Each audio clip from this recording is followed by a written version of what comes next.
Am I helping anybody so far?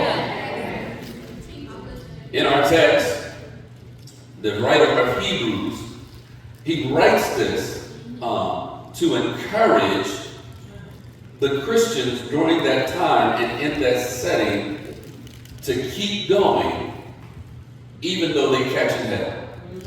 They were catching it. They were going through persecutions and problems because of their faith. And what the writer is trying to encourage them is to keep the faith. Don't give up the faith. I know y'all going through what y'all going through, but keep the faith. And the book of Hebrews, when you read the whole book of Hebrews, you'll understand what he's talking about. He's talking about keep the faith in Jesus. Amen. Because Jesus is far superior than anything you're going through. Amen. So he's trying to tell them, keep the faith. Keep your faith in Jesus. I know you're catching it. I know you got trials. I know you got tribulation. And the crazy thing about it is, there were some people that were walking away from the faith, which raises some people to think that you could lose your salvation. But I think it was a test. Trials will bring out what's really in you.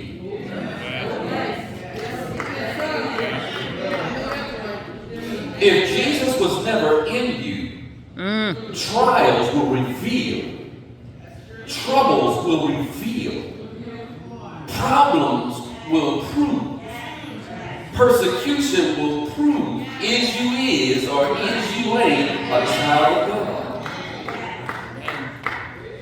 So he's not trying to say they walked away from the Lord. They never had the Lord, that's why they could walk away. But when you're tied up and tangled up in Jesus, you may fall back for a minute. You may slide to the side for a few. But sooner or later, you're going to fall back in line and get locked back in and continue to follow Jesus. And so he's writing to encourage them. So our scriptures from Hebrews 12, verses 1 and 2 is an easy text to teach.